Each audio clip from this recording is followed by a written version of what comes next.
12 ప్రధానమంత్రి నరేంద్ర మోదీ పాలనలో దేశం అభివృద్ధి దిశగా పయనిస్తోందని అనపర్తి శాసనసభ్యులు నల్లమిల్లి రామకృష్ణారెడ్డి తెలిపారు. దూరదర్శన్తో ఈరోజు ఆయన ప్రత్యేకంగా మాట్లాడుతూ కేంద్రంలో నరేంద్ర మోదీ నాయకత్వంలో స్వచ్ఛ భారత్ జల జీవన్ మిషన్, ప్రధానమంత్రి ఆవాస్ యోజన వంటి 160 పథకాలు అమలు చేస్తున్నట్లు తెలిపారు.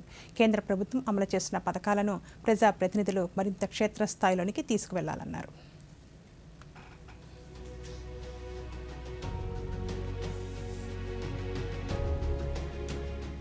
4399 రోజులు మొన్న 10వ తేదీకి జూన్ 10వ తేదీకి కంప్లీట్ చేసి భారతదేశంలో ఎన్నికైన ప్రధానమంత్రిగా ఒక సరికొత్త రికార్డు సృష్టించడంతో పాటు ఇవాళ వికసిత్ భారత్ 2047 లక్ష్యంగా అనేక సంక్షేమ కార్యక్రమాలు, అనేక అభివృద్ధి కార్యక్రమాలు చేస్తూ ఒక పక్క ఆధునిక భారతదేశాన్ని నిర్మాణం చేస్తూ మరొక పక్క ప్రాచీన సంస్కృతి సాంప్రదాయాలను కాపాడుతూ ప్రధానమంత్రిగా అత్యద్భుతమైన కార్యక్రమాలు నిర్వహించడం జరుగుతూ ఉంది. ఈ 12 సంవత్సరాలలో అనేక కార్యక్రమాల ద్వారా ప్రజలకు చేరువైన ప్రధానమంత్రి ఎవరైనా ఉన్నారంటే అది ఒక్క నరేంద్ర మోడీ గారు మాత్రమని తెలియజేస్తూ ఉన్నా. ముఖ్యంగా వారు నిర్మాణం చేసిన ఆధునిక భారతదేశంలో స్వచ్ఛ భారత్ కానీ, లేదా రైతుల సంక్షేమం కానీ, మహిళా సాధికారత కానీ, యువతకు ప్రోత్సాహం కానీ, స్కిల్ డెవలప్మెంట్ కానీ, డిజిటల్ ఇండియా కానీ, ఇటువంటివి సరికొత్త ఆలోచనలతో ముందుకు వెళుతున్న నేపథ్యంలో దాదాపు 160 సంక్షేమ పథకాలని ప్రజలకు అందించాలనే లక్ష్యంతో వారు ముందుకెళ్తున్నారు.